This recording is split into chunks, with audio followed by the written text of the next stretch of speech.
Welcome friends, class 12 chemistry chapter number 2 solutions. Last lecture में हमने study किया था सॉल्यूशंस और टाइप ऑफ बाइनरी मिक्सचर के बारे में। इस लेक्चर में हम स्टडी करने वाले हैं कॉन्सेंट्रेशन ऑफ सॉल्यूशंस के बारे में। तो कॉन्सेंट्रेशन ऑफ सॉल्यूशन यानी कि जो सॉल्यूशंस है उसके अंदर सॉल्यूट का कितना कॉन्सेंट्रेशन है उसको हम स्टडी करेंगे। तो इसके पास हमारे पास फर्स्ट मेथड है उसके लिए मास परसेंटेज यानी कि percentage mass by mass W/W। तो उसकी फॉर्मूला है परसेंटेज यानी कि mass percentage is equal to mass of component in the solution in gram divided by total mass of the solution in gram multiply by 100। यानी कि mass of component in the solution in gram यानी कि जो solution है उसके अंदर solute का जो मास कितना है उसको हम ग्राम में लिखेंगे divided by total mass of the solution in gram यानी कि सॉल्यूशन का टोटल कितना मास है उसको भी हम ग्राम में लिखेंगे और उसको 100 से मल्टीप्लाई करेंगे तो हमें मिल जाएगा मास परसेंटेज। यहाँ पे एक एग्जांपल दिया है कि 10 gram of glucose dissolve in 100 ग्राम। तो 10 ग्राम ऑफ ग्लूकोज यानी कि जो सॉल्यूशन का मास है कितना है 100 ग्राम और सॉल्यूट का मास है कितना है 10 ग्राम। यानी कि जो सॉल्यूशन है उसके अंदर 10 ग्राम ग्लूकोज डिसॉल्व हुआ है तो हम यहाँ पे लिखेंगे 10 ग्राम वो मास हुआ सॉल्यूट का और 100 ग्राम वो मास हुआ सॉल्यूशन का और हम उसको 100 से मल्टीप्लाई करेंगे। तो यहाँ पे 100 और 100 को कट करेंगे तो आंसर आएगा 10%। यानी कि उसका मीनिंग होता है 10% glucose in water by mass. Okay, आपकी बुक में एक सेंटेंस लिखा है कि bleaching solution contains 3.62% mass by mass of sodium hypochloride यानी कि NaOCl। उसकी मोलिकुलर फॉर्मूला है NaOCl in water. That means कि जो ब्लीचिंग सॉल्यूशन हम यूज़ करते हैं वो ब्लीचिंग सॉल्यूशन के अंदर वाटर में 3.62 mass percentage sodium hypochloride dissolve हुआ होता है। यानी कि हम कह सकते हैं कि 100 ग्राम सॉल्यूशन में 3.62 ग्राम सोडियम हाइपोक्लोराइड डिसॉल्व हुआ होगा। ओके, तो ये सेंटेंस याद रखिएगा क्योंकि MCQS में आता है तो वो ब्लैंक आती है तो इसमें हमें आंसर लिखना होता है कि 3.62 mass percentage. Okay, sodium hypochloride उसकी फॉर्मूला भी याद रखना है NaOCl। ओके, नेक्स्ट है वॉल्यूम परसेंटेज।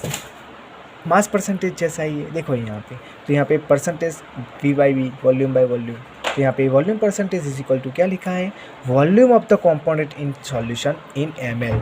यानी कि जो सॉल्यूशन है उसके अंदर सॉल्यूट का कितना वॉल्यूम है वो वॉल्यूम यहाँ पे लिखना है और कौन से यूनिट में लिखना है ml में divided by total volume of solution in ml। और सॉल्यूशन का टोटल वॉल्यूम लिखना है वो भी कौन से यूनिट में लिखना है ml में। उसको हम 100 से मल्टीप्लाई करेंगे तो हमें वॉल्यूम परसेंटेज मिल जाएगा। यहाँ पे एक एग्जांपल दिया है कि 10 ml इथेनॉल डिसॉल्व इन 90 ग्राम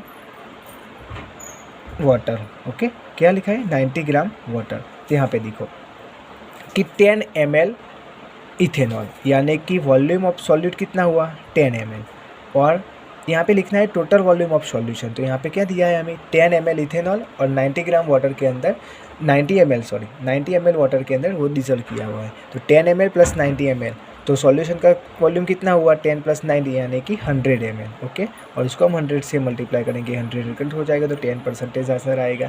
तो 10% यानी कि 10% volume by volume ethanol solution. क्या बोल सकते हैं हम उसको 10% volume by volume ethanol solution. यानी कि जो हमारा सॉल्यूशन है उसमें 10 ml इथेनॉल 100 ml सॉल्यूशन के अंदर डिसॉल्व हुआ है। ओके, और एक सेंटेंस है कि 35% volume by volume solution of ethylene glycol an antifreeze is used in car for cooling the engine.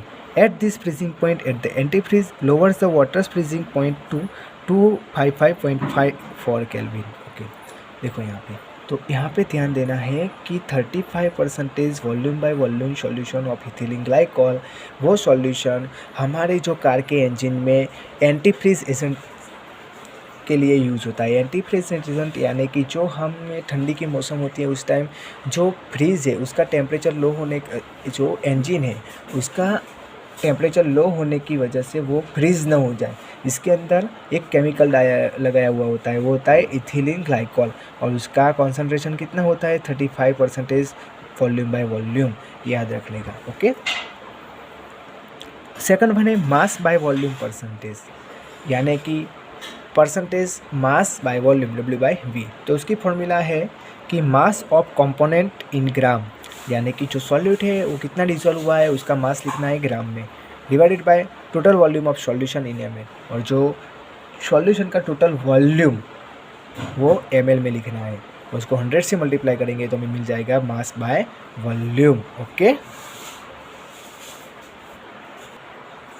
Next topic है पार्ट्स पर मिलियन, यानी कि ppm, पार्ट्स पर मिलियन।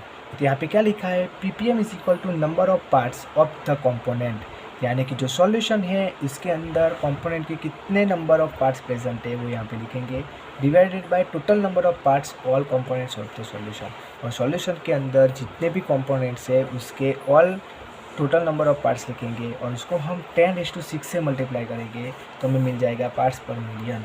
तो हमें देखो यहाँ पे पार्ट्स पर मिलियन को हम 3 टाइप से मेजर कर सकते हैं, मास by mass, volume by volume and mass by volume. तो यहाँ पे देखो हमें सॉल्यूशन के अंदर दिया है कि इतने सॉल्यूट का कुछ मास दिया है, सॉल्यूशन का मास दिया है, तो उसको हम इस तरह से लिख के उसको 10�6 से मल्टीप्लाई करेंगे तो हमें उसका पार्ट्स पर मिलियन कॉन्सेंट्रेशन मिल जाएगा। वैसे ही हमें दिया है कि वॉल्यूम ऑफ द कंपोनेंट, यानी कि जो सॉल्यूशन के अंदर सॉल्यूट है उसका वॉल्यूम दिया है, सॉल्यूशन का वॉल्यूम दिया है, तो उसको इस तरह से लिखेंगे और उसको 10�60 से मल्टीप्लाई करेंगे हम, तो क्या मिल जाएगा, हमें पार्ट्स पर मिलियन मिल जाएगा। वैसे ही हमें सॉल्यूट का मास दिया है, सॉल्यूशन का वॉल्यूम दिया है, तो मास ऑफ कंपोनेंट्स और टोटल वॉल्यूम ऑफ सॉल्यूशन लिखेंगे और उसको 10�60 से मल्टीप्लाई करेंगे तो हमें पार्ट्स पर मिलियन मिल जाएगा।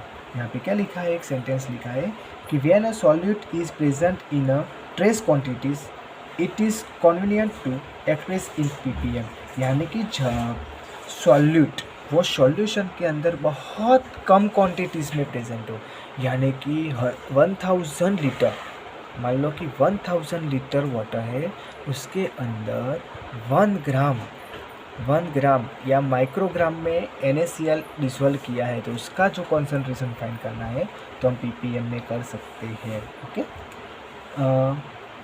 सेकंड टॉपिक है हमारा मोल फ्रैक्शन। तो इसमें क्या लिखा है कि फर्स्ट हम मोल के बारे में स्टडी करेंगे कि मोल क्या है, बाद में हम मोल फ्रैक्शन पे जाएंगे तो आपको अच्छा रहेगा। तो मोल आपको पता ही है, अपने 11th स्टैंडर्ड में आपने स्टडी किया है कि व्हाट इज़ मोल।